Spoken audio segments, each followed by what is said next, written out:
নমস্কার বন্ধুরা, দীপাস কিচেনে আপনাদের সবাইকে স্বাগত। আজকে আমি বাঁধাকপির তরকারি করব ইলিশ মাছের মাথা দিয়ে। তো এটা আমি আপনাদের সাথে শেয়ার করব। তো চলুন আমি এটা কিভাবে করি দেখেন। জল বসিয়েছি, আমি এটার মধ্যে বাঁধাকপিটা সেদ্ধ বসাবো। একটু ভাবিয়ে নেব, জল ফেলে দেবো।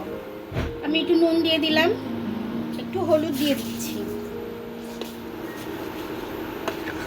এবারে এটাকে নেড়ে আমি একটু মিশিয়ে নেব জলের সাথে ভালো করে। এটা ভাবিয়ে আমি জলটা ফেলে দেবো। এখানে আমি দুটো ইলিশ মাছের মাথা নিয়ে নিয়েছি। ইলিশ মাছের মাথাটা দিয়ে আমি বাঁধাকপির তরকারিটা করব। ডুমো করে আলু কেটে নিয়েছি, এই আদাটা আমি নিয়েছি, আর এই লঙ্কাটা নিয়েছি। এটাকে আমি পেস্ট করে নেব। এবার আমি মাছের মাথাগুলো ভেজে নেব। বাঁধাকপিগুলো এরকমভাবে তুলে নিয়েছি, সেদ্ধ করে জলটা ঝরিয়ে নিয়েছি। এখানে আমার লাল লাল করে ভাজা হয়ে গেছে মাছের মাথাগুলো। এবার আমি তুলে নিলাম। এই তেলের মধ্যেই আলুগুলো ভেজে নেব আমি।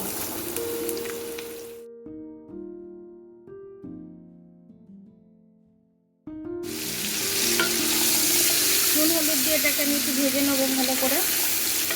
আলুগুলো আমার লাল লাল করে ভাজা হয়ে গেছে। এবার আমি মশলাটা দিয়ে দেবো এর মধ্যে।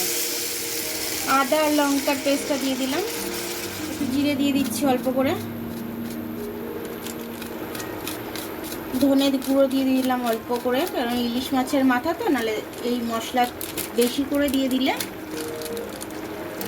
তাহলে মশলার গন্ধটাই হবে, ইলিশ মাছের মাথার গন্ধটা আর পাওয়া যাবে না। তার জন্য অল্প অল্প করে মশলা দিচ্ছি। এবার হলুদ গুঁড়ো একটু দিয়ে দিলাম, একটু কাশ্মীরি লাল লঙ্কার গুঁড়ো দিয়ে দিচ্ছি কালারের জন্য। এবার কষে নেব। দুটো টমেটো কেটে রেখেছিলাম, দিয়ে দিলাম। টমেটোটা দিয়ে দিলাম, দিয়ে এবার আমি ভালো করে কষে নেব।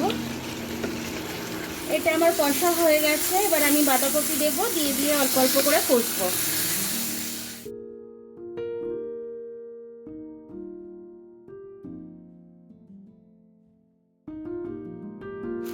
এই মাছের মাথাগুলো ভেঙে নিচ্ছি।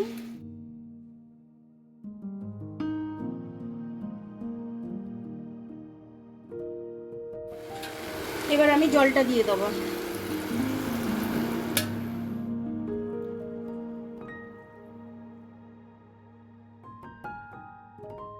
আমি এটা চাপা দিয়ে দেবো। আমি এবার একটু দেখে নিচ্ছি তরকারিটা কতটা কি হয়েছে। দেখে আমি নুন একটু মিষ্টি দেবো এর মধ্যে।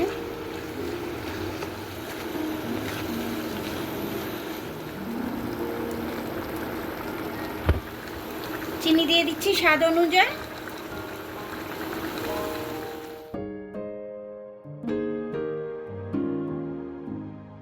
চিনি আর নুনটা ভালো করে আমি একটু মিশিয়ে দেবো, দিয়ে একটু জল দিলাম, তো একটু জলটা ফুটতেও দেবো আমি।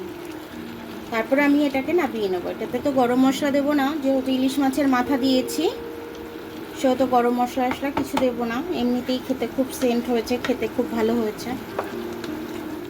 ইলিশ মাছের মাথা দিয়ে বাঁধাকপির তরকারিটা আমি বানালাম, খুব সুন্দরভাবে হয়েছে, খেতেও খুব সুন্দর হয়েছে। এরকম একটা তরকারি থাকলে পরে এক থালা ভাত এমনি উঠে যাবে, আর খুব সুন্দর খেতেও হয়েছে। অন্য কোনো তরি তরকারি আর লাগবেও না এর সাথে, বাচ্চারাও পর্যন্ত খেয়ে নেবে একটু কাঁটাটা বেছে দিলে। আমার ভিডিওটা দেখার জন্য অনেক অনেক ধন্যবাদ। আমার ভিডিওটা যদি আপনাদের পছন্দ হয় তাহলে লাইক, সাবস্ক্রাইব, বেল আইকনটা একটু টিপে দেবেন। আর যদি ফেসবুক থেকে দেখেন তাহলে লাইক আর ফলোটা একটু করে দেবেন।